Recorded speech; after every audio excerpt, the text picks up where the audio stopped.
नगर निगम के अधिकारियों और कर्मचारियों द्वारा समाधान शिविर लगाया जा रहा है। अब देखना है कि इसमें कितना समाधान हो रहा है। इसकी जांच करने के लिए जब निगम कमिश्नर ए मोना श्रीनिवास बल्लभगढ़ जोन पहुंची तो तस्वीर कुछ और ही सामने दिखाई दी। बल्लभगढ़ नगर निगम में लोगों से बातचीत के दौरान लोगों ने अपनी शिकायत में बताया कि एक ही घर में रह रहे दो भाइयों की अलग अलग प्रॉपर्टी आईडी बनाती गई है, जिसमें एक भाई का ऑथोराइज्ड मकान दिखाया गया, जबकि दूसरी प्रॉपर्टी आईडी में इस मकान को अनऑथोराइज्ड दिखा दिया गया।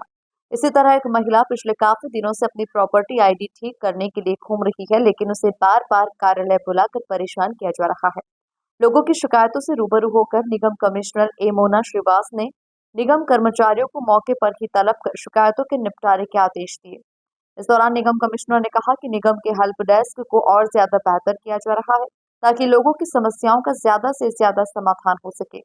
उन्होंने कहा कि समाधान शिविर में आने वाले करीब 75% शिकायतों का निपटारा किया जा रहा है, लेकिन कुछ ऐसी शिकायतें हैं जो विवादित हैं, इसके लिए उनमें समय लग रहा है। शहर की सफाई व्यवस्था को लेकर निगम कमिश्नर ने कहा कि इको ग्रीन के हटने के बाद अब डोर टू डोर कलेक्शन और इसके बाद कूड़े की डंपिंग का काम किया जाएगा।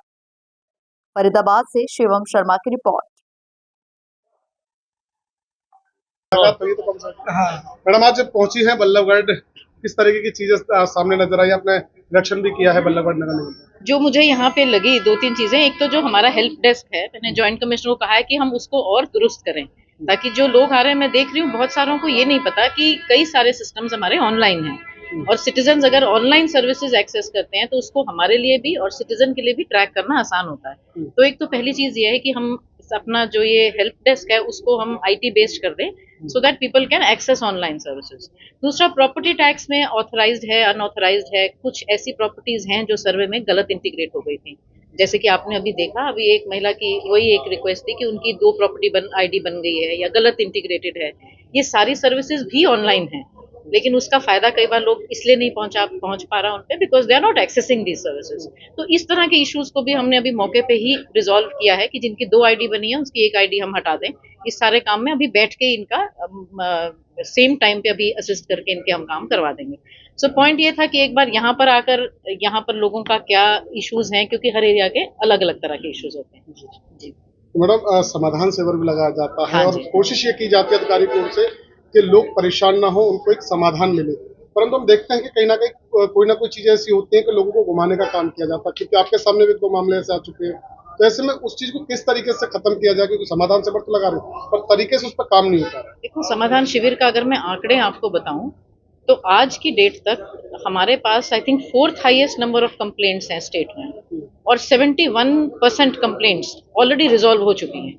सो खाली ऐसी जो 30% कंप्लेंट्स जिनको मैं कहूँ जो अनरिजॉल्व हैं या पेंडिंग है, वो लार्जली वो होती हैं जिनमें या तो कोई नोटिस की कार्रवाई है, जो लीगल कार्रवाई है, या फिर कोई टेंडरिंग के प्रोसीजर है जिसमें समय लगता है। तो खाली इन 2 कारणों से समाधान शिविर में आने वाली कंप्लेंट्स में कुछ उसकी भी समय अवधि हम लोग तय करते हैं कि कौन सा काम 1 हफ्ते में होना है, कौन सा 1 महीने में होना है, और बकायदा उसकी जॉइंट कमिश्नर के लेवल पर, एडिशनल कमिश्नर के लेवल पर और मेरे लेवल पर हम तीनों बैठ के इसको टाइम टू टाइम मॉनिटर करते हैं, ताकि जो भी पेंडेंसी है वो with in time limit officers उसको डिस्पोज ऑफ करें।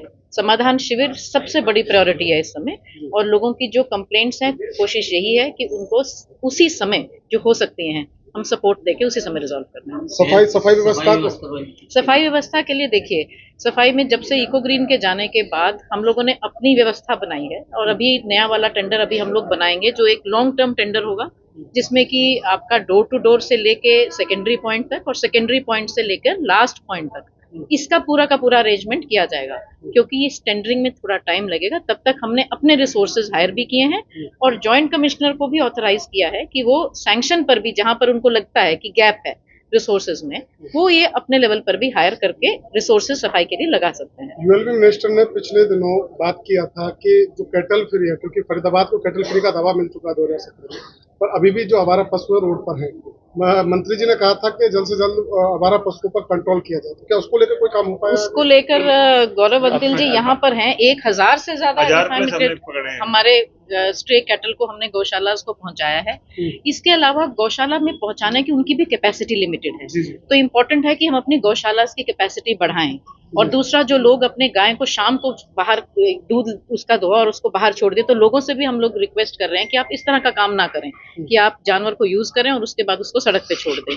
गौशाला की कैपेसिटी को, क्योंकि I want to make it to the public, हमने अपनी गौशाला में 3 एकड़ लैंड एक गौशाला को और एक नई गौशाला MCF भोपानी गांव में, उसके लिए हमने लैंड आइडेंटिफाई करके उसका रेजोल्यूशन पास कर दिया। वहां पर हम एक अपनी गौशाला वहां पर भी खोलेंगे। ग्राफ 4 लागू हो चुका है मैडम, बड़ी जिम्मेदारी जो नगर निगम की बनती है, तो किस तरीके से काम चल रहा है? देखिए, जब भी ग्रैप 4 की रिस्ट्रिक्शंस आई हैं, हमारे यहाँ पर हमने अपने रिसोर्सेज को 3 से 4 गुना बढ़ाया है। अभी भी आप देखेंगे जो हमारी पानी का छिड़काव है, जो भी ग्रैप के अंडर NGT की और CAQN की डायरेक्शंस हैं, उनकी अनुपालना में जो मशीनरी हमें लगानी है, हमारी एंटी स्मोक गन्स, शुरू में जब पिछली बार ग्रैप लगा था तो हमारे पास मेरे ख्याल से 12 या 15 मशीन थी।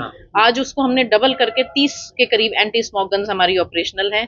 इसके अलावा हमारे पास 39 वाटर स्प्रिंकलर्स हैं जो कि पानी का छिड़काव कर रहे हैं। और बिल्डिंग एक्टिविटीज के लिए जॉइंट कमिश्नर्स को स्ट्रिक्ट हदायत है कि कोई भी बिल्डिंग एक्टिविटी ना हो, नहीं तो चालान किए जा रहे हैं। मैम, देखा जा रहा है कि कुछ हमारी तरफ से भी